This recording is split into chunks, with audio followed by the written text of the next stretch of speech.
চরিত্র, ইংরেজিতে যাকে বলে ক্যারেক্টার। এই চরিত্র হচ্ছে ওই উপরওয়ালার দেওয়া এই মানব জীবনে শ্রেষ্ঠ একটি উপহার, যেটা নষ্ট হয়ে গেলে দুদিকই নষ্ট হয়ে যাবে, ইহকাল কিংবা পরকাল।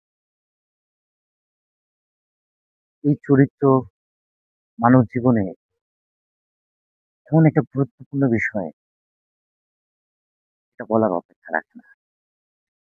যুগের পর যুগ এমন অসংখ্য ঘটনা সাক্ষী হয়ে সিনা টান করে দাঁড়িয়ে আছে, শুধুমাত্র যুগের পর যুগ এলান করার জন্য, প্রতিটি প্রজন্মকে সতর্ক করার জন্য। ঠিক তেমন একটি ঘটনা আজকে আপনাদের সাথে আমি শেয়ার করব। একটা গ্রামে একটা মাদ্রাসার ছাত্র ছিল, লজিং থাকতো। কিন্তু বাড়িটার মধ্যে একটি ঘর, যার বাড়ি সে থাকতো না।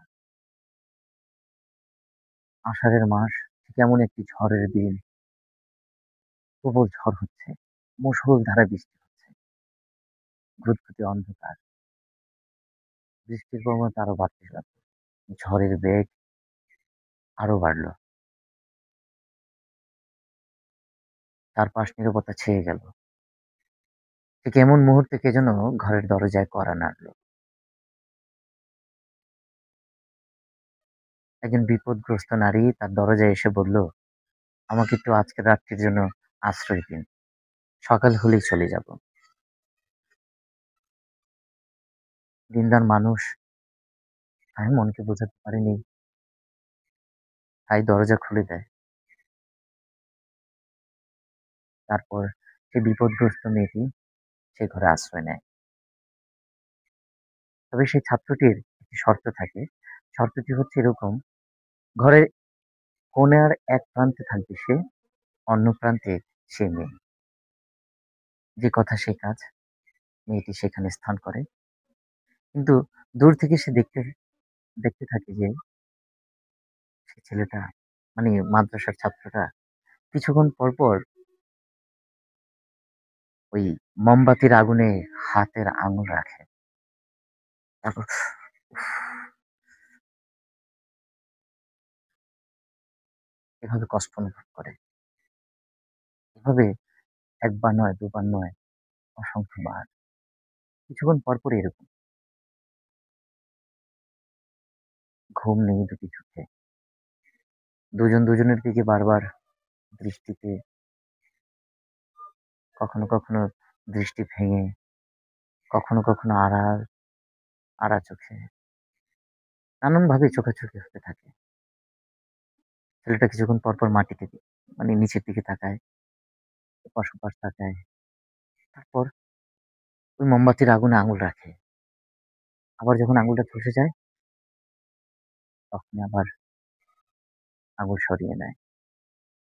একটা সময় ফজরের আজান হয়। অন্ধকার আর ঝড়ের রাত দেখে বাইরে বের হয় না।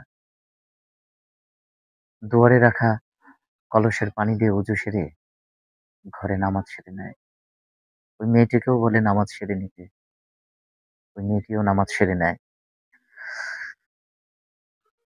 তারপর দুজনের নামাজ শেষ হলে রাতের খাবারটা দুজনে ভাগ করে খায়, দুজন দু প্রান্তে বসে।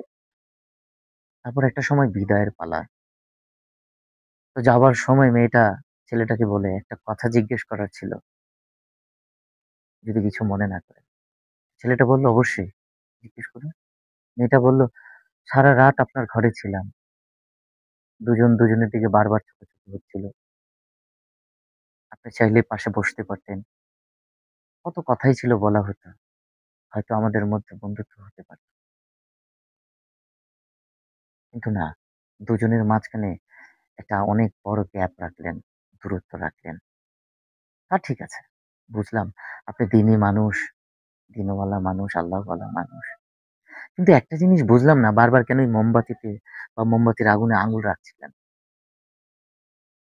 তখন ওই মাদ্রাসার ছেলেটা বলল, যখন একটি ছেলে, একটি মেয়ে একটা ঘরে একটি রাত্র যাপন করে, তখন ওই দুজনের মধ্যে ৩য় একজন ব্যক্তি হাজির হয়ে যায়। সে হচ্ছে ইবলিস, শয়তান।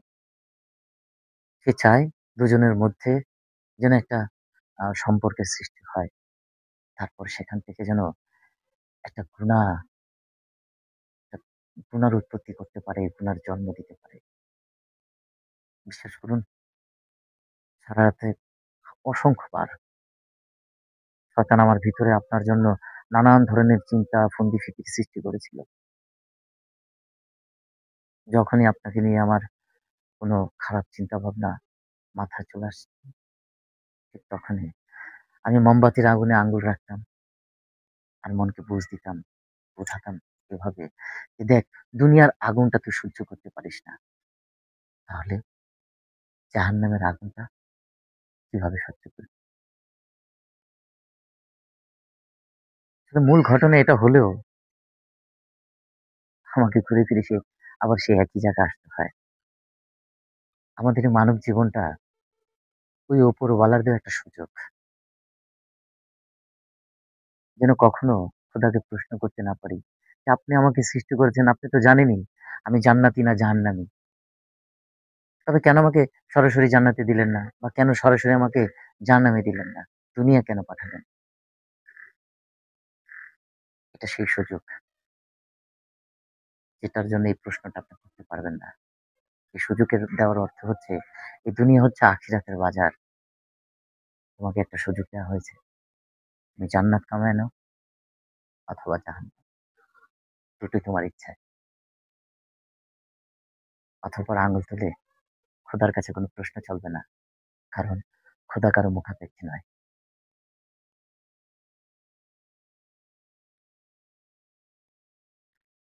আমার কথাগুলো আপনাদের কাছে কেমন লাগে আমি জানি না। তবে আমি সবসময় ভালো কিছু করার চেষ্টা করি। আপনাদের মাঝে ভালো কিছু তুলে ধরার চেষ্টা করি।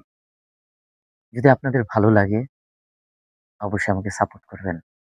যেন আরো ভালো কিছু আপনাদের সামনে উপস্থাপন করতে পারি।